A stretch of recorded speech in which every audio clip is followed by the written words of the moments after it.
boys and girls, welcome to Kona. How are you feeling? Warm and toasty. Isn't it what? Like, we've been here for like a little over a week and a half, and it's just, it's so sweaty. The minute you walk out the door, how do you feel?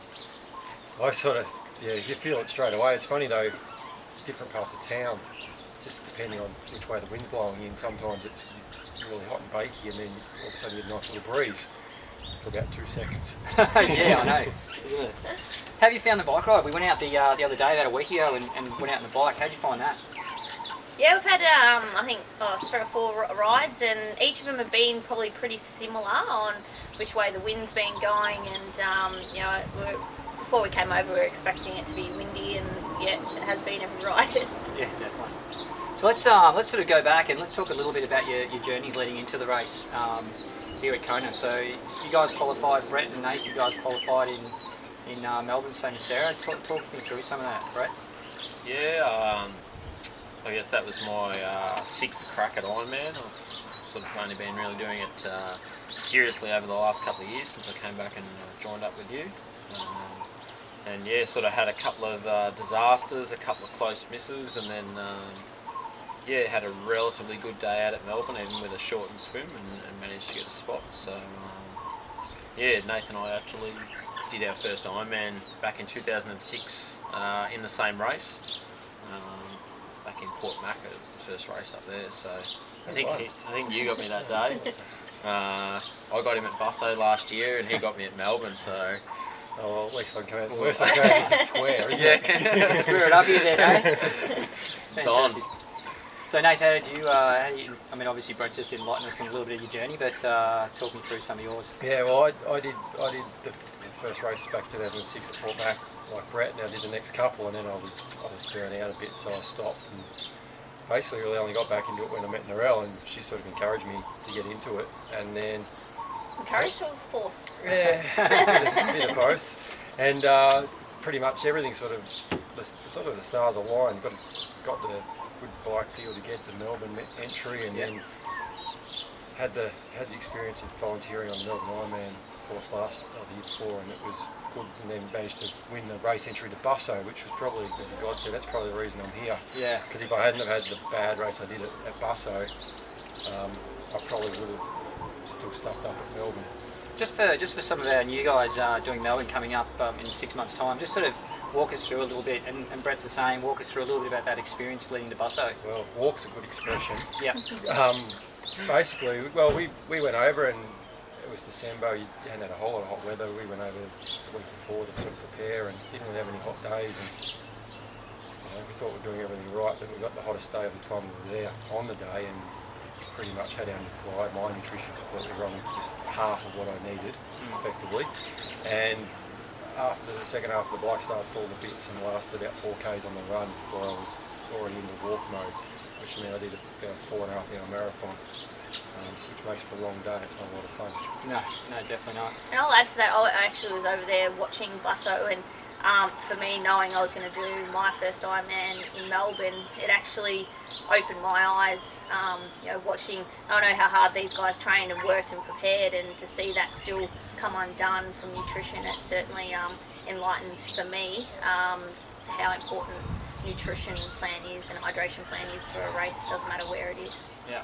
Yeah, I was probably the fittest I've probably been, nearly for an Ironman for Busso last year, and yeah, I thought I had a pretty good race. I was on track for, you know, maybe around that 9 hour mark, and got off the bike, and sort of halfway through the wheels fell off, which yeah, it was just running along in the blazing sun, and yeah, it's probably a few small things you've done earlier on have come back to bite you on the bum a little bit, or I've significantly changed the nutrition that I'm using since then to now, and you know, we've done some testing over winter into our sweat rates and our sodium losses and things like that, just to get a bit of a better understanding of it. So yeah, absolutely. So I might get, I know all you guys have been training together, so I might actually get Sarah to talk us through a little bit about the nutrition and some of the stuff in regard to the sweat tests and things like that you guys put together, you know, leading up to this race. Obviously being Kona, of course. Yeah, we're lucky enough, most people know we're linked in with Shots, and Daryl from Shots has been fantastic.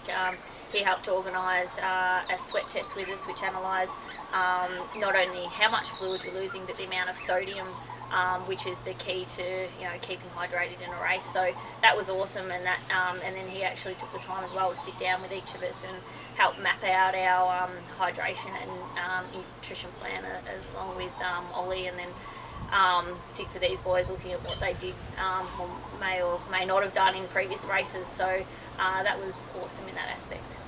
So I noticed all of you guys have got your bottles now, so without giving too many secrets away, you obviously stocked up on your electrolytes and your sodiums and so forth, and you've been scaling back on that the last couple of days, is that correct? Yeah, it drives you mad. I have to go to the toilet every 45 minutes. Yep, that's the reality of it, but I think it's super important. I think you guys are going to be nailed it completely differently to Bustleton, so yeah, that's good news.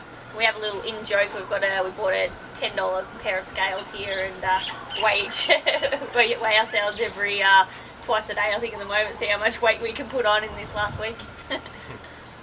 Just a couple of questions, and this would be random, so anyone's welcome to answer this. What kind of time commitments do you guys put in? Especially in terms of the fat end of the program, the last 6 weeks leading into getting here before Kona.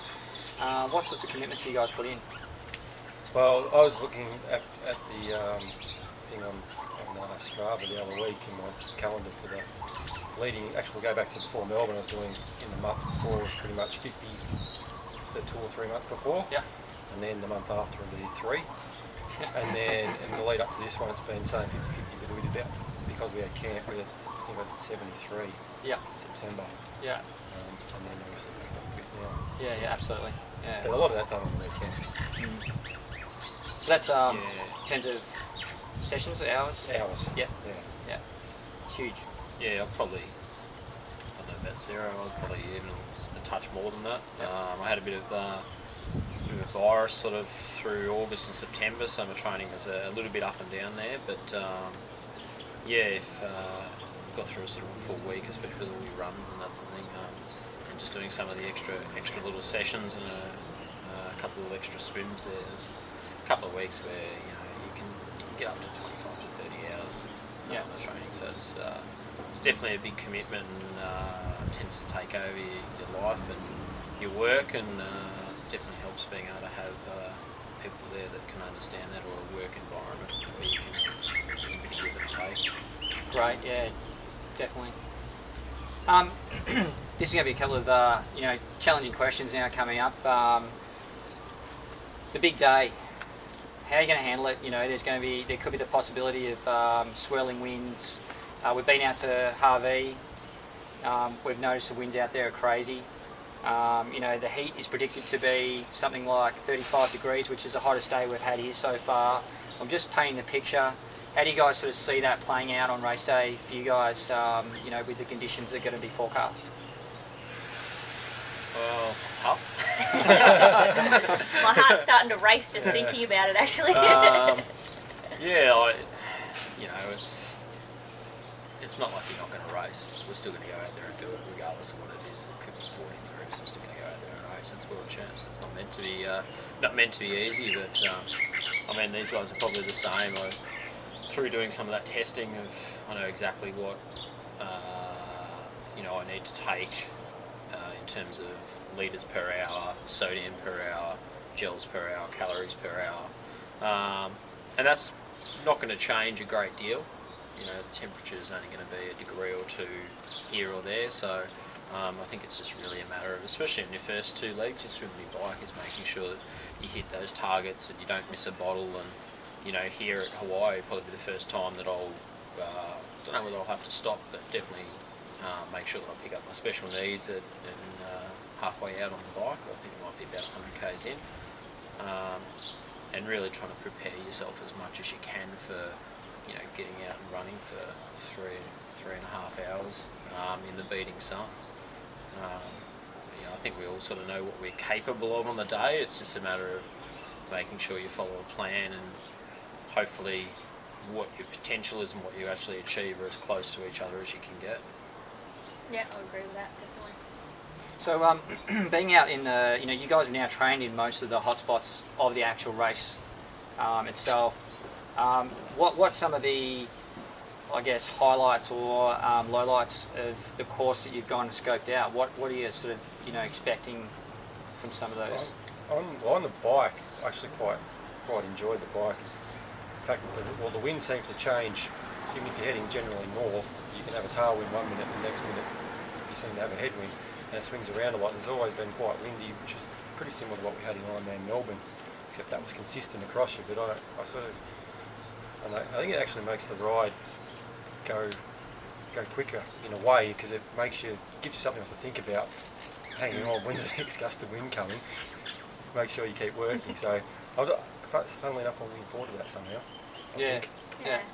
For me, for the bike, my biggest worry or maybe concern is the wind. Not necessarily that it's going to be hard, but more so because of my size and getting blown around a bit. So for me, that will be on. I'll be continually thinking the whole 5+ hours will be on the bike. And for me, the biggest eye opener was when we drove out to Harvey, which is towards the turnaround point, and how windy it actually was out there. Was as windy as it's we'll probably potentially ride on a bike. So but it's just one of those challenges, and as they say, it's not supposed to be easy here. No, it's not. Definitely not. And it's not going to be. Off the back of that, have you settled into just having your A race plan, but have you got a B and a C plan? Is there, what's going to happen if things get thrown up at you? Well, yeah, I think I do. I've got my dream time, which is my realistic one, I think. Yeah. But it's all going. I think I'm going to, rather than looking at an overall time, looking at each leg as a separate segment, and basically be able to put behind. If you have a good or a bad swim, it's done, and then you move on to the next. So that's pretty much how I approach it, just step by step, particularly on the run. And hopefully the legs are there in the first couple of Ks. So the hype here is pretty amazing down in Kona. Like the last few days has been incredible, and it's been totally peaking out here. We've also had the undie run this morning. Obviously, a few of you guys have started in already. Facebook photos will be up shortly. How's the atmosphere been for you guys? Oh, it's been a lot of fun. Sort of when we got here a week and a half ago, there was quite a few people here, but sort of still seemed to be like a resort type beach holiday town. But basically since the last weekend, it sort of clearly became triathlon central, and everyone here. We're all here for the same thing basically, and it's a lot of fun to be a part of. Yeah, one of the biggest things that anyone you speak to who's done Kona, I was lucky enough to come and watch last year, is just experience the whole thing. It's not just race day; it's leading in. The undie run's one example. We've got the welcome dinner, the after party presentations. There's something going on every day, so it's awesome just to be around it and expose yourself to that as well. Yeah, but also at the same time trying to keep a lid on things as well, I suppose, and not get too excited or overexcited about what's coming up. And Brett, can you explain to me about those white undies and stripy socks? Yeah, no. No, I wanted to wear black. Let's just put that on the record. And lovely Margaret said, no, you should wear white. But there was plenty of worse sets of tidy whiteys out there than mine. I saw some baggy ones, some not so white ones there this morning. Some of the punters would say that white's a little risky. Yeah, no, I'm happy to take that risk. I'm pretty confident with myself when it comes to that. So And it was good fun. Yeah, I was a little bit worried about crack sweat there. I was thinking crack sweat, a little bit of brown sweat, But going on what these guys said, I think it's been. I thought it was sort of busy a few days ago, but it's just gone insane the last couple of days. And the breakfast that we had yesterday, and just walking around town, it's shockers. And it's busy when you're out swimming a 2K each way swim course, and your biggest worry is headbutting somebody coming the other way. Yes. So it's pretty good that the water's crystal clear and you can see what's coming. How about the water? Amazing. Yeah, it's one of the best swim courses I've swum anywhere really. It's awesome. Yeah. We posted something yesterday. The little coffee frenzy out at the coffee boat. How was that? Yeah, it's just another one of those things that's got to be ticked off, I guess. And I don't know, did Sarah, did you even have a coffee? I didn't know. I thought You had a biscuit. You had a biscuit. She had a biscuit. I had a biscuit. Yeah, good. Yeah, So, that's something. Yeah, definitely. That's an experience. So hopefully that helped us get back to shore, but there's none of that on Saturday. It was a struggle for me anyway. So anything else to wrap up on, guys? Any predictions? Any motivational last words?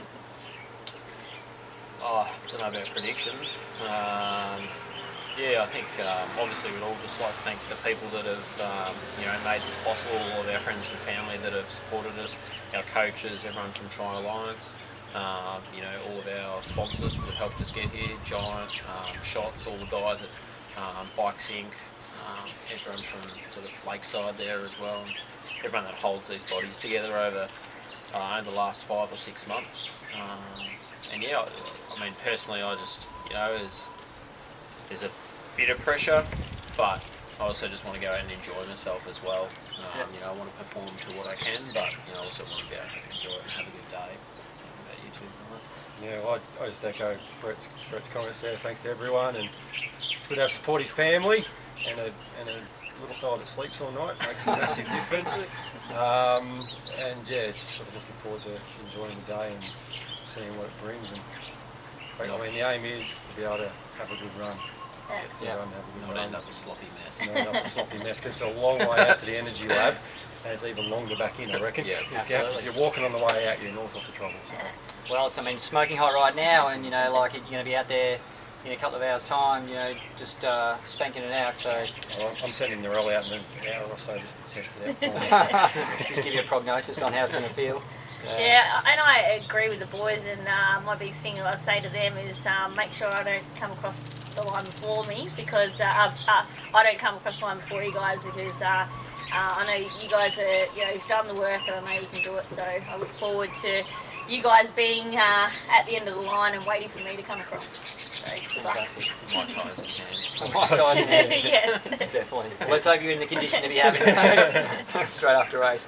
Look, guys, from Tri Alliance and myself, look, congratulations on getting here for one. You made us all proud, and we really look forward to seeing how you track on Saturday, and I'm sure all of the crew in Tri Alliance and Tri Alliance extended family is going to be keen to look at how you guys travel. All the best, and let's look forward to the post.